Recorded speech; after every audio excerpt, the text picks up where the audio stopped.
Aujourd'hui, je vous parle d'une espèce de parasite suceuse de sang et plutôt machiavélique que l'on évite toujours de rencontrer lors de nos balades en forêt, la tique.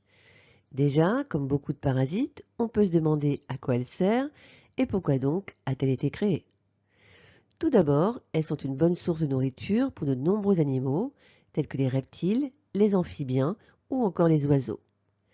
Elles hébergent également, même si l'on s'en passerait volontiers, de nombreux micro-organismes qui font partie intégrante de la diversité de la vie sur Terre. Elles aident enfin à contrôler les populations de leurs plus gros hôtes et participent donc au maintien de l'équilibre au sein de l'écosystème. Les tiques sont des acariens qui appartiennent à la famille des arachnides. Ce sont des parasites strictement hématophages, ce qui signifie, pour faire simple, des buveurs de sang. Les deux familles les plus communes sont les Ixodidés ou tiques dures et les Archacidés ou tiques molles. Bien qu'elles cohabitent avec nous depuis des millénaires et qu'on les retrouve dans toutes les régions du globe, on constate déjà depuis quelques années une augmentation importante de la population, mais aussi un nombre croissant de maladies à tiques chez l'homme et les animaux domestiques. Précisons que la température est un facteur essentiel pour la dynamique des populations de tiques, puisqu'elle détermine la durée des phases de leur développement. En effet, plus il fait chaud, plus les stades se succèdent rapidement, ce qui signifie que le réchauffement climatique leur est favorable et pourrait expliquer en partie leur recrudescence. Le genre Ixode ricinus, aussi appelé tique du mouton, est le genre de tique dure le plus commun sur notre continent et c'est aussi la tique qui nous transmet entre autres la maladie de Lyme. À toutes ces stades ou phases de développement, cette tique se trouve généralement dans les biotopes abrités où la végétation est abondante, comme les zones boisées et humides, au moins pendant une partie de la saison. Sa densité augmente en automne et au printemps dans les régions tempérées d'Europe. Ces tiques sont des parasites de grande taille, puisque les femelles, une fois gorgées de sang, peuvent mesurer jusqu'à 3 cm de long. Les tiques vont subir au cours de leur vie 3 stades ou phases de métamorphose, celle de larve, de nymphe et pour terminer d'adulte mâle ou femelle. Au stade de larve, les tiques pratiquent la chasse à l'affût pour débusquer leur premier hôte qui est généralement un rongeur, dont elles vont se nourrir pendant 3 à 5 jours avant de se laisser tomber au sol et de se transformer en nymphe. Notons que dès le stade de larve et donc dès son premier repas, la tique peut être infectée par un parasite, un virus ou une bactérie pathogène.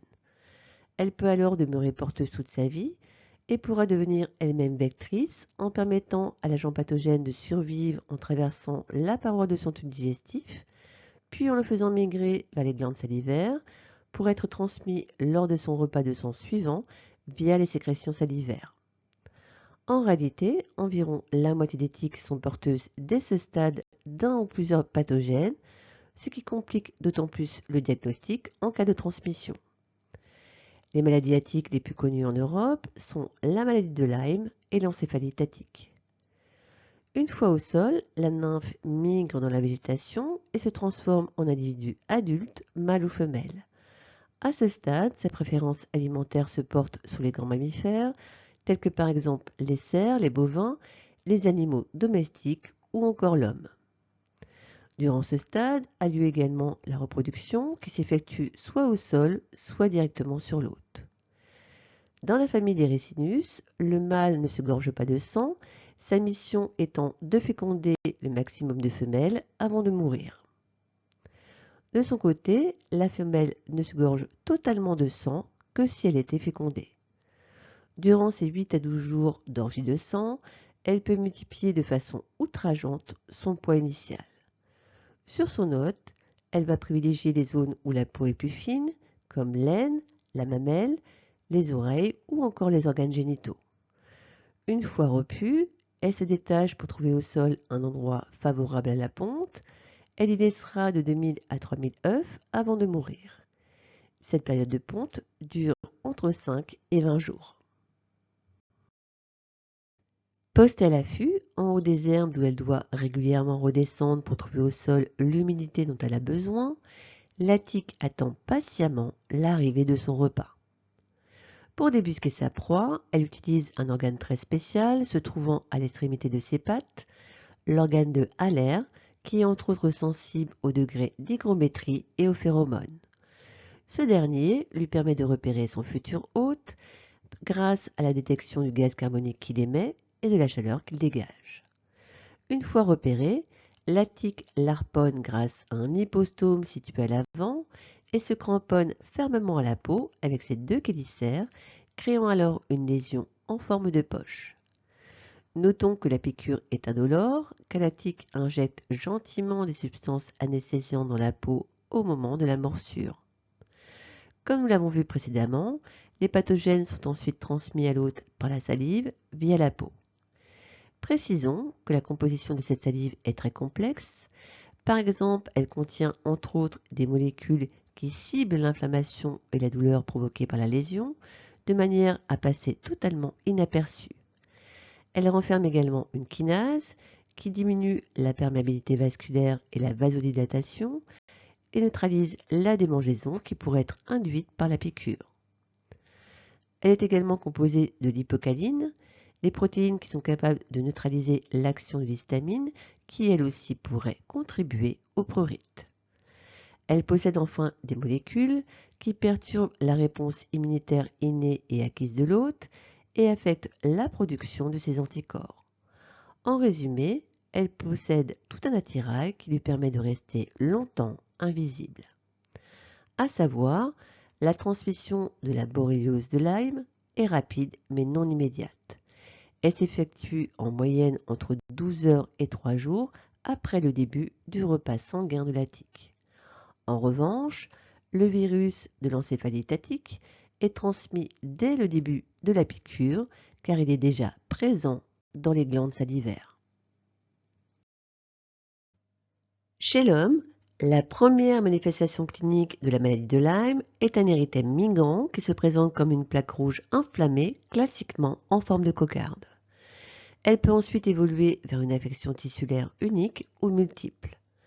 En médecine humaine, la clinique associée est l'arthrite des grosses articulations, qui peut être une mono ou une oligoarthrite. Des troubles neurologiques ou des douleurs inexpliquées doivent aussi alerter en cas de morsure. Le traitement par antibiotiques s'avère une nécessité pour éviter le passage à des stades où la maladie est beaucoup plus difficile à traiter, car rappelons-le, les complications peuvent être graves. Il est donc impératif de consulter rapidement un médecin dès les premiers symptômes. La meilleure prévention reste un examen minutieux du corps après fréquentation d'une zone à risque et si nécessaire de l'utilisation de répulsifs cutanés pour les personnes très exposées. Une fois que la tique est attachée, son retrait peut s'effectuer à l'aide d'une pince à épiler ou d'un tire-tique. Comment faire?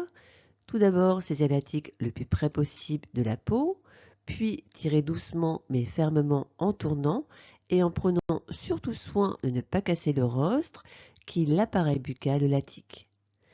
Évitez de presser l'abdomen pour diminuer le risque de transmission de la maladie, puis désinfecter la peau avec de l'eau et du savon ou encore avec de l'alcool modifié ou un antiseptique. Terminez par se laver correctement les mains. Autre recommandation, si vous devez vous promener dans une zone qui est potentiellement infestée, il faudra porter des chaussures fermées et des vêtements longs, si possible de couleur claire, glisser les bas de pantalon dans les chaussettes, éviter de marcher au milieu des herbes et préférer les chemins balisés, éviter de s'asseoir à même le sol et utilisez plutôt un tissu clair pour le pique-nique, vous pourrez ainsi mieux les repérer si elles s'invitent à votre table. Enfin, utilisez des répulsifs en prenant soin de respecter les conditions d'utilisation car certains d'entre eux sont déconseillés aux femmes enceintes et aux enfants. Voilà, vous savez tout ce qu'il faut savoir sur la fameuse tique. À très bientôt.